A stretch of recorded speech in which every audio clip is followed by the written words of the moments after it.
என்னுடைய நிறம் மிகவும் வெண்மையாகவும் முகவெட்டு மிகவும் எடுப்பாகவும் இருந்தது. ஆனால் நான் மிகவும் ஒல்லியாக இருந்தேன். சிறு வயதிலிருந்தே எனக்கு சிறுவர்களுடன் சேர்ந்து விளையாடுவதில் மிகுந்த ஆர்வம் இருந்தது. பெரும்பாலும் நான் தெருவில் சிறுவர்களுடன் விளையாடுவதையே காண முடியும். வீட்டில் நான் கடைக்குட்டி என்பதால் என் பெற்றோரின் செல்லம் எனக்கு கொஞ்சம் அதிகமாகவே இருந்தது. எனக்கு மூத்த இரு சகோதரிகள் திருமணமானவர்கள். என் நேரம் முழுவதும் சிறுவர்களுடன் கழிந்ததால் என் உடை மற்றும் நடை எல்லாமே அவர்களைப் போலவே இருந்தது. நான் சிறுவர்களைப் போல ஷர்ட் மற்றும் ஜீன்ஸ் அணிவேன். தலையில் தொப்பி அணிந்திருப்பேன். கிரிக்கெட், கால்பந்து ஆகியவை எனக்கு பிடித்த விளையாட்டுகள். காலம் எப்படி ஓடியதென்று தெரியவில்லை. நான் 16 வயதை கடந்து விட்டேன். எனக்கு 16 வயதானதும் என் அம்மா என்னை வலுக்கட்டாயமாக வீட்டிற்குள் இருக்க வைத்தார். நீ ஒரு பெண், வீட்டிலேயே இரு. உனக்கு வெட்கமாக இல்லையா? இவ்வளவு பெரியவளாகிவிட்டாய், இன்னும் தெருவில் பையன்களுடன் விளையாடுகிறாயே. உன் கால்களை பார்த்தாயா? விளையாடி விளையாடி எவ்வளவு பெரிதாகிவிட்டன. உனக்கு செருப்பு வாங்குவதே கடினம் என்று நினைக்கிறேன். ஆண்களுக்கான செருப்பு தான் உனக்கு வாங்கி தர வேண்டும் என்று திட்டினார். நான் ஆரம்பத்திலிருந்தே அலட்சியமானவள். அம்மாவின் பேச்சை ஒரு காதில் வாங்கி மறு காதில் விட்டு விடுவேன். அம்மாவின் திட்டுக்கு பிறகும் என் கவனம் வெளியே நடக்கும் கிரிக்கெட் போட்டியின் மீதுதான் இருந்தது. அம்மாவிடம் கெஞ்சினேன், கடைசியாக ஒரு முறை மட்டும் விளையாட விடு என்று. ஆனால் அவர் கேட்கவில்லை. நான் வெளியே செல்வது முற்றிலும் தடை செய்யப்பட்டது. நான் மாடிக்கு சென்று பட்டம் விடுவேன், அல்லது பக்கத்து வீட்டு அகிலின் வீட்டிற்கு சென்று அம்மா என்னை வீட்டு கைதியாக்கினார் என்று புகார் சொல்வேன். என் நடவடிக்கைகளும் நடைபாவனையும் சிறுவனைப் போலவே இருந்ததால் அகில் என்னை பார்த்து சிரித்து கொண்டு, பரவாயில்லை சௌமியா, நீ இப்போது வளர்ந்து விட்டாய், வீட்டிலேயே இரு என்று சொல்வான். அவன்தான் எனக்கு அறிவுரை சொல்ல தொடங்குவான். பெரும்பாலும் நான் அவனுடைய சட்டையை தான் அணிவேன். நான் சிறுவர்களுடன் விளையாடி வளர்ந்திருந்தாலும் அந்த தெரு பையன்கள் யாரும் என்னிடம் ஒருபோதும் தவறாக நடந்து கொள்ளவோ வரம்பை மீறவோ முயன்றதில்லை. அதற்கு காரணம் அகில்தான். அவன்தான் எனக்கு பாதுகாவலனாக எப்போதும் இருந்தான். எங்களுக்கு சகோதரர்கள் யாரும் இல்லை. அப்பா வெளிநாட்டில் இருந்ததால் 6 மாதத்திற்கு ஒரு முறைதான் வருவார். அதனால் என் அம்மாவின் பல வேலைகளை அகில்தான் செய்வான். நான் கல்லூரி படிப்பை முடித்ததும் என் அம்மாவின் தோழி தன் மகனுக்காக எனக்கு பெண் கேட்டார். எனக்கு 20 வயதாக இருந்தபோது கோபாவில் இருந்த அம்மாவின் தோழி எனக்கு பெண் கேட்டார். விஷயம் தெரிந்ததும் நான் அம்மாவிடம், நான் உங்களை விட்டு வேறொரு ஊருக்கு செல்ல மாட்டேன் என்று தெளிவாக கூறிவிட்டேன். அம்மா, உன்னுடைய வேலைகளை பார்த்தால் உன்னை என் அருகில் வைத்துக் கொண்டு நான் அவமானப்பட விரும்பவில்லை. நீ இவ்வளவு பெரியவளாகிவிட்டாய், ஒரு கப் டீ போட கூட தெரியவில்லை. ஆனால் அவள் என் சிறுவயது தோழி. நாங்கள் சகோதரிகளைப் போல பழகுவோம். அவள் உன் தவறுகளை மறைத்து விடுவாள் என்றார். இதுதான் என் அம்மாவின் மிகப்பெரிய தவறு. எது எப்படியோ, எனக்கு திருமணத்தில் எந்த ஆர்வமும் இருக்கவில்லை. என் கவனம் இன்னும் விளையாட்டுகளிலேயே இருந்தது. திருமணத்திற்கு 4 நாட்கள் முன்பு வரை நான் வெளியே செல்லவே வழி தேடி கொண்டிருந்தேன். என் அம்மா என்னை வலுக்கட்டாயமாக வீட்டிற்குள் இழுத்து வந்து பூட்டி வைப்பார். திருமணத்திற்கு இன்னும் 4 நாட்களே உள்ளன, இந்த பெண்ணுக்கு அறிவே இல்லை என்று திட்டுவார். அந்த 4 நாட்களை வீட்டிற்குள் கழிப்பது எனக்கு மிகவும் கடினமாக இருந்தது. வானத்தில் பட்டம் பறப்பதை கண்டால் அதை பிடிக்க நான் மாடிக்கு ஓடுவேன். கோவாவில் இருந்து மாப்பிள்ளை வீட்டார் வந்தனர். பகல் நேரத்தில் திருமணம் நடந்தது. இரவு ரயிலிலேயே பயணம் தொடங்கிவிட்டது. மணப்பெண் கோலத்தில் முக்காடு போட்டபடி ரயிலில் அமர்ந்திருந்த எனக்கு மிகவும் போராக இருந்தது. என் கணவர் அமித் என்னை ஆர்வமாக பார்த்து கொண்டிருந்தார். என் மாமியார் கோவாவிலேயே இருந்ததால் அங்கு நான் சென்றதே இல்லை. 5 ஆண்டுகளுக்கு ஒரு முறைதான் அம்மாவின் தோழி வீட்டிற்கு வருவார்கள். அதனால் என் மாமியார் வீட்டின் சூழலோ என் கணவர் அமித்தை பற்றியோ எனக்கு எதுவும் தெரியாது. என் சிறுவயது முழுவதும் பையன்களுடன் விளையாடி தீர்ந்தாலும் அமித் என்னை பார்த்த பார்வையில் இருந்த அந்த தயக்கம் இதுவரை நான் விளையாடிய பையன்களிடமிருந்து எனக்கு கிடைத்ததில்லை. அவர் எனக்கு எதிரே இருந்த இருக்கையில் அமர்ந்திருந்தார். அதுதான் என் முதல் ரயில் பயணம், அதுவும் இவ்வளவு பாரமான மணப்பெண் உடையில். நான் இதுவரை சுடிதார் கூட சரியாக அணிந்ததில்லை. எப்போதும் ஜீன்ஸ் ஷர்ட் அல்லது லோயர் டிஷர்ட் தான் அணிவேன். இப்போது இந்த பாரமான லெஹங்காவில் மிகவும் சங்கடமாக உணர்ந்தேன். மிகுந்த சிரமத்துடன் அந்த 17 மணி நேர பயணத்தை முடித்தேன். இரவு தூங்குவதற்கு முன் நான் நகைகளை கலற்றிவிட்டேன். போபால் சென்றடைந்ததும் என் மாமியார் ஒரு பெண்ணை வைத்து என் மேக்கப்பை சரி செய்தார். ரயிலில் சரியாக தூங்காததால் நான் சோர்வாகவும் தூக்கமாகவும் இருந்தேன். எனக்கு தூக்கம் வந்தால் யாராலும் என்னை எழுப்ப முடியாது. அதனால் என் கணவர் அறைக்கு வரும் வரை நான் காத்திருக்கவில்லை. தலையணையில் தலை வைத்ததுமே தூங்கிவிட்டேன். இரவு எத்தனை மணி என்று தெரியவில்லை. கண் விழித்து பார்த்தேன். அமித் சோபாவில் தலையணையை வைத்துக் கொண்டு தூங்கிக் கொண்டிருந்தார். இதை பார்த்ததும் எனக்கு மிகுந்த சங்கடமாக இருந்தது. நான் அவருக்கு காத்திருக்க வேண்டும். கடிகாரத்தை பார்த்தேன். இரவு 3 மணி. எனக்கு மிகவும் பசித்தது. வந்ததிலிருந்து என் மாமியார் காலை உணவு மட்டும் கொடுத்துவிட்டு அறைக்கு அனுப்பிவிட்டார்கள். நான் எழுந்து வெளியே செல்ல முயன்றேன். ஆனால் படுக்கையிலிருந்து கீழே இறங்கிய போது எதிலோ இடித்துக்கொண்டு விழ பார்த்தேன். என் வாயிலிருந்து ஒரு அலறல் சத்தம் வந்துவிட்டது. அந்த சத்தத்தை கேட்டு அமித் விழித்துக் கொண்டார். நான் விழித்திருப்பதை கண்ட அவர் புன்னகையுடன் எழுந்து அருகில் வந்தார். சிறுவயதில் அவர் எங்கள் வீட்டிற்கு வந்திருந்தாலும் இப்போது அமித் எனக்கு முற்றிலும் அந்நியமானவர். அவர் அருகில் அமர்ந்து, தூக்கம் முடிந்து விட்டதா? உன்னை எவ்வளவு எழுப்பினேன், நீ எதற்கும் அசையவே இல்லை. அவ்வளவு நன்றாக தூங்கினாய் என்றார். நான் ஐயம் சாரி, பயண களைப்பினால் மிகவும் சோர்வாக இருந்தேன். அதனால் எப்போது தூங்கி போனேன் என்றே தெரியவில்லை என்று சொன்னேன். ஆம், நான் உன்னை எழுப்ப முயன்றேன். ஆனால் நீ தூக்கத்திலேயே என்னை தூங்கவிடு என்று தெளிவாக சொல்லிவிட்டாய் என்றான். அவன் ஒரு பெருமூச்சு விட்டு என்னை திருட்டுத்தனமாக பார்த்தான். எனக்கு அது எதுவும் நினைவில் இல்லை. ஆனால் அது சாத்தியம்தான். ஏனென்றால் சிறுவயதில் அம்மா என்னை எழுப்பும் போதும் நான் அப்படியேதான் சொல்லுவேன். அந்த நேரத்தில் எனக்கு மிகவும் சங்கடமாக இருந்தது. அமித்திடம் எனக்கு பசிக்கிறது என்று எப்படி சொல்வது என்று நினைத்து கொண்டிருந்தேன். அப்போது அவன் என் கையை பிடித்து கொண்டான். நம் தாய்களுக்கு இடையே பழக்கம் இருந்தது உண்மைதான். ஆனால் நான் உன்னை இப்போதுதான் முதலில் பார்க்கிறேன். அம்மா உன்னை பற்றி கேட்டபோது முடிவை அம்மாவிடமே விட்டுவிட்டேன். நீ எப்படி இருப்பாயோ என்று யோசித்துக் கொண்டிருந்தேன். ஆனால் நீ அழகாக இருக்கிறாய். என் அம்மா எடுத்த முடிவில் எனக்கு எந்த ஆட்சேபனையும் இல்லை. மாறாக அம்மா எனக்காக இவ்வளவு அழகான பெண்ணை தேர்ந்தெடுத்ததில் நான் மகிழ்ச்சி அடைகிறேன் என்று கூறினான்.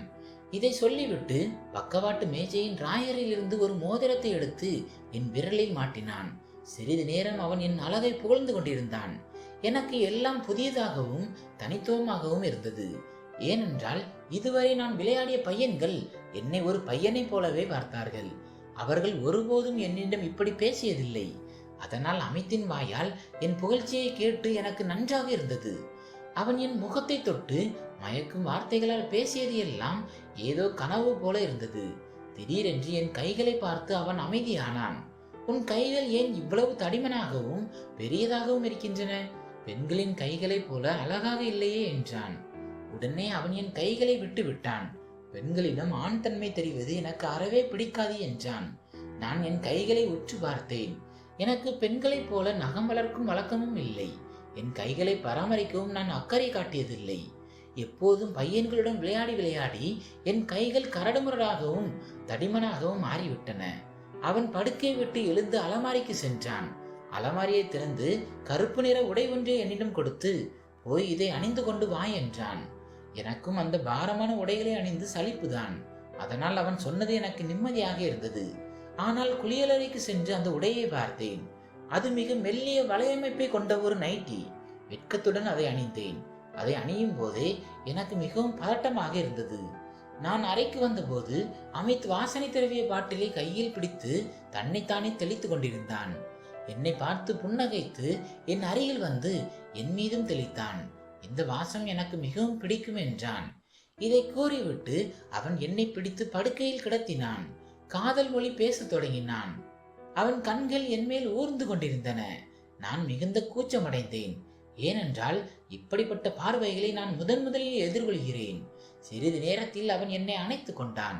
அவன் கைகள் என்னுடைய ஒவ்வொரு பகுதியையும் தொட்டன. ஆனால் ஒரு இடத்தில் அவன் கைகள் நின்றன. சட்டென்று அவன் என்னிடமிருந்து பின்வாங்கி போனான். அவன் முகப்பாவனை முற்றிலும் மாறி இருந்தது. அவனுக்கு என்ன ஆனது என்று என்னால் புரிந்து கொள்ள முடியவில்லை. அவன் உடனே அறையை விட்டு வெளியேறினான். நான் நீண்ட நேரம் காத்திருந்தேன். ஆனால் அவன் மீண்டும் அறைக்கு வரவில்லை. என்னவென்று புரியவில்லை. சற்று முன்பு வரை மிகவும் மகிழ்ச்சியாக இருந்தவனுக்கு என்னானது? இரவு முழுவதும் அவன் அறைக்கு வரவில்லை. காலையில் நான் உடைகளை மாற்றிக்கொண்டு வெளியே வந்தேன். அவன் வெளியே சோபாவில் தூங்கிக் கொண்டிருப்பதை கண்டேன். ஏன் அறைக்கு வராமல் சோபாவில் தூங்குகிறான் என்று எனக்கு ஆச்சரியமாக இருந்தது. நான் அவனை நெருங்கிய போது அவன் என்னை பார்த்து முகத்தை திருப்பிக் கொண்டான். பிறகு இதுவே என் தொடர் கதையாகிவிட்டது. நான் அவனை நெருங்க முயலும் போதெல்லாம் அவன் என்னை விட்டு விலகி ஓடினான். காரணமும் சொல்லவில்லை. திருமணத்திற்கு பிறகு அவன் பேசிய இனிமையான வார்த்தைகள் என் உலகையே மாற்றியிருந்தன. ஆனால் அவன் ஏன் என்னை தவிர்க்கிறான் என்று தெரியவில்லை. பல நாட்கள் கடந்துவிட்டன. அவனது நடத்தை மாறவில்லை. ஒருமுறை நான் சலிப்படைந்து அவன் முன்னால் போய் நின்றேன். அமித், நீங்கள் ஏன் என்னிடம் பேசுவதில்லை? ஏன் என்னிடம் இருந்து விலகியிருக்கிறீர்கள் என்று கேட்டேன். அதற்கு அவன், நீ என்னிடம் சரியாக நடக்கவில்லை. நீ இப்படிதான் இருப்பாய் என்று தெரிந்திருந்தால் நான் உன்னை திருமணம் செய்திருக்கவே மாட்டேன் என்றான். அவன் சொன்னதன் பொருள் எனக்கு புரியவில்லை. நான் அப்படி என்ன செய்துவிட்டேன் என்று கேட்டேன். அவன், உன்னிடம் பெண்களுக்கே உரிய எந்த பண்பும் இல்லை. நீ ஆண்களைப் போலவே இருக்கிறாய். உன் நடையும் உடல் அமைப்பும் கூட ஆண்களைப் போலவே இருக்கிறது என்று சொல்லிவிட்டு அறையை விட்டு வெளியேறினான். நான் ஜீன்ஸ் டிஷர்ட் அணிந்ததால் தான் அவன் இப்படி சொல்கிறான் என்று நினைத்தேன். எனக்கு ஆரம்பத்திலிருந்தே தளர்வான உடைகளை அணியும் பழக்கம் இருந்ததால் என் சேர்வரிசை உடைகளையும் புடவைகளையும் நான் இதுநாள் வரை எடுக்கவே இல்லை. இப்போது என் திருமண பரிசாக வந்த அந்த புடவைகள் அனைத்தையும் எடுத்து அணிந்து கொள்ள தொடங்கினேன்.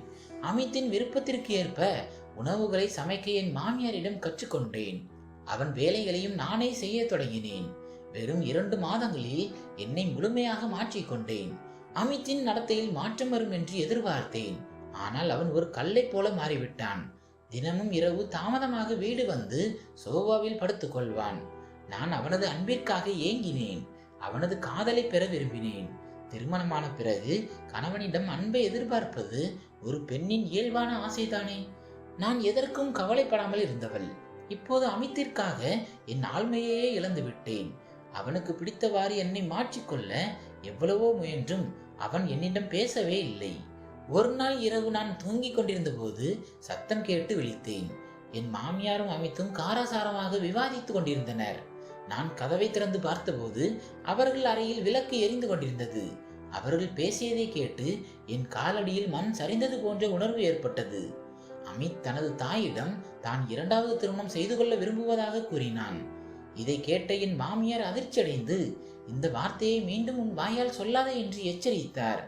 அதற்கு அவன், என்னால் சௌமியாவுடன் வாழ முடியாது என்றான். ஏன்? அவளிடம் என்ன குறை கண்டாய்? உனக்காக அவள் தன்னை எவ்வளவு மாற்றிக் கொண்டிருக்கிறாள் தெரியுமா? உனக்காக சமைக்கிறாள், வீட்டை பார்த்து கொள்கிறாள், தன் உடை மற்றும் நடையை கூட மாற்றிவிட்டாள். இப்போது நீ அவளுக்கு துரோகம் செய்ய நினைக்கிறாயா என்று என் மாமியார் கேட்டார்.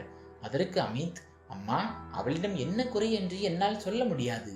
அவளுடன் எந்த ஒரு ஆணும் வாழ்க்கை நடத்த முடியாது. நான் 2வது திருமணம் செய்து கொள்ளப் போகிறேன். சௌமியா விரும்பினால் விவாகரத்து பெற்றுக் கொள்ளலாம், அல்லது என் பேரில் வாழ்ந்தாலும் எனக்கு கவலை இல்லை என்று கூறிவிட்டு அறையை விட்டு வெளியே வந்தான். என்னை பார்த்ததும் அவன் நின்றான். என் கண்களில் கண்ணீர் வழிந்தது. அவன் என்னை பார்க்க தயங்கி அறைக்குள் சென்று விட்டான். நானும் பின்னாடியே சென்று, அமித், என்னிடம் என்ன குறை இருக்கிறது என்று சொல்லுங்கள் என்று கேட்டேன். அவன், கண்ணாடியில் உன்னை பார், உனக்கு என்ன குறை என்று புரியும் என்றான். நான் தினமும் என்னை பார்க்கிறேன் என்று சொன்னேன்.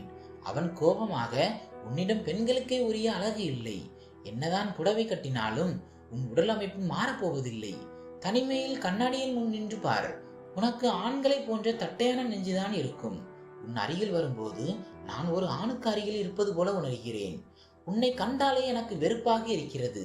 உன்னை தொடும்போது எனக்கு எந்த உணர்வும் ஏற்படவில்லை. என்னால் உன்னுடன் வாழ முடியாது என்று கத்தினான். அவன் சொன்னதை கேட்டு நான் உயிரற்றோல் போல அமர்ந்திருந்தேன். ஒரு பெண்ணுக்கு இதைவிட அவமானம் வேறென்ன இருக்க முடியும்? நான் அவன் சொன்ன குறைகளை தீர்க்க என் கையில் எதுவும் இல்லை என்பதை உணர்ந்து இரவு முழுவதும் அழுதேன். அடுத்த நாள் என் மாமியார், திருமணம் முடிந்து நீ உன் பிறந்த வீட்டிற்கு செல்லவில்லை, சில நாட்கள் அங்கேயே தங்கிவாய் என்றார். நான் சென்றால் அமித் வேறொரு பெண்ணை திருமணம் செய்து கொள்வாரே என்று நான் கேட்டேன். அதற்கு அவர், நான் அவனை புரிய வைக்கிறேன். நீ எல்லாவற்றையும் சரியாக செய்து கொடுப்பதால் தான் அவனுக்கு உன் மதிப்பு தெரியவில்லை. நீ இல்லாத போது உன் அருமை அவனுக்கு தெரியும் என்றார். அது எனக்கு சரியாக பட்டது. நான் என் பிறந்த வீட்டிற்கு சென்றேன். 6 மாதங்களுக்கு பிறகு போபாவில் இருந்து டெல்லிக்கு திரும்பினேன். நான் முற்றிலும் மாறியிருந்தேன். வீட்டிற்கு வந்ததும் என் அம்மாவை கட்டிப்பிடித்து பெருமளவில் அழுதேன். நான் நீண்ட நாள் பிரிந்திருந்ததால் தான் அழுகிறேன் என்று என் அம்மா நினைத்தார். நான் வீட்டிற்கு வந்து 1 மணி நேரம் தான் ஆகியிருந்தது. அதற்குள் என் வயதுடைய அந்த தெரு பையன்கள் அனைவரும் என்னை பார்க்க வந்தனர். ஆனால் என் சிந்தனை மாறியிருந்ததால் நான் அவர்களிடமிருந்து தள்ளியே இருந்தேன். அந்த பையன்களில் அகிலும் ஒருவன். அவனுடன் தான் எனக்கு அதிக நட்பு இருந்தது. நான் அனைவரிடமும் சிரித்து பேசினாலும் உள்ளுக்குள் அமித்தை பற்றிய கவலையே மேலோங்கி இருந்தது. அனைவரும் என்னுடன் பேசிக் கொண்டிருந்தனர். ஆனால் அகில் மட்டும் அமைதியாக என்னையே உற்று பார்த்து கொண்டிருந்தான். அனைவரும் சென்ற பிறகு அவன் என் அருகில் வந்து அமர்ந்து, உனக்கு என்னாச்சு சௌமியா, ஏன் இவ்வளவு சோகமாக இருக்கிறாய் என்று கேட்டான். இல்லை, நான் மிகவும் மகிழ்ச்சியாக இருக்கிறேன் என்று சொன்னேன். ஆனால் என் குரல் தழுதழுத்தது. அவன் என் முகத்தையும் கண்களையும் கூர்ந்து கவனித்து, ஆமாம், உன் மகிழ்ச்சி எனக்கு நன்றாக தெரிகிறது. நாம் சிறுவயதிலிருந்தே ஒன்றாக வளர்ந்தோம், விளையாடினோம், சிரித்தோம், அழுதோம். அதனால் என்னிடம் பொய் சொல்லாதே. உன் கணவன் உன்னை ஏதாவது சொல்லிவிட்டானா? ஒரே ஒரு வார்த்தை சொல், அந்த பயலை எப்படி சரி செய்வது என்று நான் காட்டுகிறேன் என்று தனது கையை மடித்து காட்டினான். மரியாதையாக பேசு, அவர் என் கணவர் என்றேன். உன் கண்களில் கண்ணீருக்கு காரணமானவனை நான் விடமாட்டேன் என்றான். அவர் மிகவும் நல்லவர் என்று நான் சொன்னேன். ஆனால் அவரிடம் என்ன சொல்வது என்று எனக்கு தெரியவில்லை. அகிலின் சகோதரியுடன் எனக்கு சிறுவயதிலிருந்தே மிகுந்த நட்பு இருந்தது. அவளுக்கு திருமணமாகிவிட்டது. அதனால் அவளிடம் பேசி தீர்வு தேடலாம் என்று நினைத்தேன். அடுத்த நாள் அகிலின் வீட்டிற்கு சென்றேன். அகில் தனது தந்தையுடன் கடைகளை பார்த்து கொள்ள சென்றிருந்தான். அவன் மாலையில் தான் திரும்புவான் என்பதால் நான் மதிய வேளையில் சென்றேன். என்னை கண்ட அகிலின் சகோதரி மிகுந்த மகிழ்ச்சி அடைந்தார். என் திருமண வாழ்க்கையை பற்றி கேட்டார். நான் அமித் மிகவும் நல்லவர், நான் மகிழ்ச்சியாக இருக்கிறேன் என்று பொய் சொன்னேன். ஆனால் என் பேச்சினிடையே தயங்கியபடி என் வாழ்க்கையின் மிகப்பெரிய பிரச்சனையை பற்றி கேட்டேன். அவர் என்னை ஒரு பெண் மருத்துவரிடம் அழைத்து செல்வதாக கூறினார். நான் இதை கேட்டு மகிழ்ச்சி அடைந்தேன். அடுத்த நாள் அவரது உதவியுடன் மருத்துவரிடம் சென்றேன். அவர் எனக்கு சில மருந்துகளை கொடுத்து நல்ல உணவு உட்கொள்ளுமாறு கூறினார். வீடு திரும்பியதும் என் அம்மா என் மாமியாருடன் பேசிக் கொண்டிருப்பதை பார்த்தேன். உடனே போனை வாங்கி என் மாமியாரிடம் அமித்தை பற்றி விசாரித்தேன். அவர், நான் தினமும் அவனிடம் பேச முயற்சி செய்கிறேன், ஆனால் அவன் கேட்கவில்லை. நீ கவலைப்படாதே, நான் அவனை சரி செய்கிறேன். நீ உன் ஆரோக்கியத்தில் கவனம் செலுத்து என்றார். நான் மிகவும் கவலையாக இருந்தேன். அந்த மருந்தை சாப்பிட்ட பிறகு எனக்கு பதட்டமும் நெஞ்சு வலியும் பாரமும் ஏற்பட்டது. இது என் பிரச்சனைக்கு தீர்வாக இருக்கும் என்று நினைத்து அதை தொடர்ந்து சாப்பிட்டேன். ஒரு முறை டெல்லி வந்த பிறகு முதல் முறையாக அமித்திடமிருந்து எனக்கு அழைப்பு வந்தது. அவர், நீ விளையாடும் விளையாட்டு நல்லதல்ல. உன்னால் என் அம்மா என்னை வீட்டை விட்டு வெளியேற்ற பார்க்கிறார். நீ செய்த மந்திரம் என்ன? உன்னால் என் அம்மாவுக்கு உன்னில் மட்டும்தான் எல்லா குணங்களும் தெரிகிறது. நீ என்னுடன் வாழ விரும்பினால் சிகிச்சை பெற்றுக்கொள். உனக்கு 15 நாட்கள் அவகாசம் தருகிறேன். இல்லை என்றால் விவாகரத்து அனுப்பிவிடுவேன் என்று கூறிவிட்டு தொடர்பை துண்டித்தார். நான் அழுது கொண்டே இருந்தேன். தொலைபேசியை வைத்துவிட்டு திரும்பிய போது அகில் என் பின்னால் கைகளை கட்டி கொண்டு நிற்பதை கண்டேன். உடனே என் கண்ணீரை துடைத்தேன். உன் கணவன் அழைத்தாரா? ஏன் அழுகிறாய் என்று மிகவும் தீவிரமாக கேட்டான். உனக்கு என்ன? ஏன் எப்போதும் என் அறைக்குள் அனுமதியின்றி வருகிறாய் என்று கோபமாக சத்தமிட்டேன். அவன் என்னிடம், உன் கணவன் உன்னை நன்றாக நடத்தவில்லை என்பது எனக்கு தெரியும் என்றான். இது எங்கள் தனிப்பட்ட விஷயம், நீ தலையிடாதே, வெளியே போய் என்று அவனை தள்ளிவிட்டு கதவை சாத்தினேன். நான் அந்த மருந்தை பார்த்தபோது அமித்தின் மிரட்டல் நினைவுக்கு வந்தது. அதனால் நான் 2 மாத்திரைகளை ஒரே நேரத்தில் விழுங்கினேன். ஆனால் அந்த மருந்தை சாப்பிட்ட உடனேயே எனக்கு உடல்நிலை மோசமாகி வாந்தி வரத் தொடங்கியது. என் நிலைமை மோசமடைவதை கண்டு அம்மா பதறி போனார். அப்பா ஊரில் இல்லாததால் அம்மா அகிலை அழைத்து கொண்டு என்னை மருத்துவமனைக்கு கூட்டி சென்றனர். 3 நாட்களாக நான் சாப்பிட்டது எதுவும் செரிக்கவில்லை. மருத்துவர் என் நிலையை கண்டு, இந்த மருந்து மிகவும் வீரியமானது, பக்க விளைவுகள் அதிகம், இது உங்கள் சிறுநீரகத்தை பாதிக்கும். இது போன்ற போலி மருத்துவர்களிடம் சென்று உங்கள் உயிரை மாய்த்து கொள்ளாதீர்கள் என்று கூறினார். அந்த மருந்தை பயன்படுத்தியதற்கான காரணத்தை அவர் கேட்டார். அழுது கொண்டே எல்லாவற்றையும் அவரிடம் கூறினேன். அதை கேட்ட அவர், உடல் அமைப்பு என்பது கடவுள் கொடுத்தது, மனிதன் கையில் எதுவும் இல்லை. பல பெண்களுக்கு இந்த பிரச்சனை இருக்கிறது. ஆனால் ஒழுக்கமற்ற பெண்களை மதிக்க தெரியாத ஆண்கள் தான் இதை குறையாக பேசி பெண்களை துன்புறுத்துகிறார்கள். அமித் ஒரு மனநோயாளி அல்லது மிகவும் கீழ்த்தரமான சிந்தனை கொண்டவன் என்று கூறினார். இதை கேட்டுக்கொண்டிருந்த என் அம்மா தலை குனிந்து வருத்தத்துடன் அமர்ந்திருந்தார். வீட்டுக்கு வந்ததும் அகில் அம்மாவுக்கு மருந்துகளை எப்படி கொடுக்க வேண்டும் என்று விலக்கிவிட்டு சென்றான். நான் அழுது கொண்டே அம்மாவிடம், நான் உங்களை வருத்தப்பட விரும்பவில்லை, அமித்திற்காக என்னையே மாற்றிக்கொண்டேன், எல்லா காரியங்களையும் கற்றுக்கொண்டேன். உங்கள் தோழியை கேட்டு பாருங்கள், நான் எவ்வளவு மாறிவிட்டேன் என்று தெரியும். ஆனால் அவன் என்னை வெறுக்கிறான், என்னை கண்டாலே அவனுக்கு குமட்டுகிறது என்று சொல்கிறான் என்றேன். இந்த வார்த்தைகள் ஒரு பெண்ணின் ஆன்மாவையே காயப்படுத்தும். இருப்பினும் அவன் என்னை விட்டு பிரியக்கூடாது என்பதற்காகவே இதையெல்லாம் சகித்து கொண்டேன். விவாகரத்து என்ற கரையை என் வாழ்வில் நான் விரும்பவில்லை என்றேன். அடுத்த நாள் அம்மா என் மாமியாரிடம் பேசினார். அவரும் மிகவும் வருத்தப்பட்டு, என்னை மன்னித்து விடுங்கள், என் மகன் ஒரு தாசிக்கு அடிமையாகி அவளுடன் தவறான தொடர்பில் இருந்தான். அவனை கட்டாயப்படுத்திதான் உங்கள் மகளுக்கு திருமணம் செய்து வைத்தேன். ஆனால் அந்த பழக்கம் அவனை விட்டு போகவில்லை. குடும்ப பெண்ணிடம் அந்த தந்திரங்களை எதிர்பார்க்காத அவன் சௌமியாவை குறை சொல்ல தொடங்கிவிட்டான் என்றார். பின்பு என் அம்மாவை அமித்திடமிருந்து எனக்கு விவாகரத்து வாங்கி தந்தார். அவன் என் மகளுக்கு தகுதியானவன் இல்லை என்றார். ஆனால் அந்த சம்பவத்திற்கு பிறகு ஆண்களின் மீது எனக்கு நம்பிக்கையே போய்விட்டது. விவாகரத்து ஆகி 2 மாதங்கள் முடிந்த நிலையில் அகிலின் அம்மா அவனை எனக்கு திருமணம் செய்து வைக்க பெண் கேட்டார். ஆனால் நான் மறுத்துவிட்டேன். ஒரு ஆணால் பெருங்காயத்தை அடைந்த எனக்கு இன்னொருவரை நம்ப தைரியமில்லை. அவர்கள் ஏமாற்றத்துடன் திரும்பி சென்றனர். சில நாட்களுக்கு பிறகு நான் முற்றத்தில் அமர்ந்திருந்த போது வெளியே விளையாடி கொண்டிருந்த சிறுவர்களின் பந்து என் அருகில் விழுந்தது. கதவை தட்டி அவர்கள் பந்தை கேட்டபோது என் கையை நீட்டி பந்தை வெளியே கொடுத்தேன். ஆனால் பந்திற்கு பதிலாக என் கையை பிடித்து கொண்டான். அது அகில். கதவை திறந்து பார்த்தேன். அவன் உள்ளே வர முயன்றான். ஆனால் நான் கதவை முழுமையாக திறக்கவில்லை. அகில், என் கையை விடு என்றேன். ஏன் மறுக்கிறாய் என்று அவன் கேட்டான். இது என் வாழ்க்கை, என் விருப்பம் என்றேன். அவன் கதவை தள்ளி உள்ளே வந்து, என்னில் என்ன குறை என்று சொல், ஏன் என்னை நிராகரிக்கிறாய் என்று கேட்டான். எனக்கு திருமணம் செய்து கொள்ள விருப்பமில்லை என்றேன்.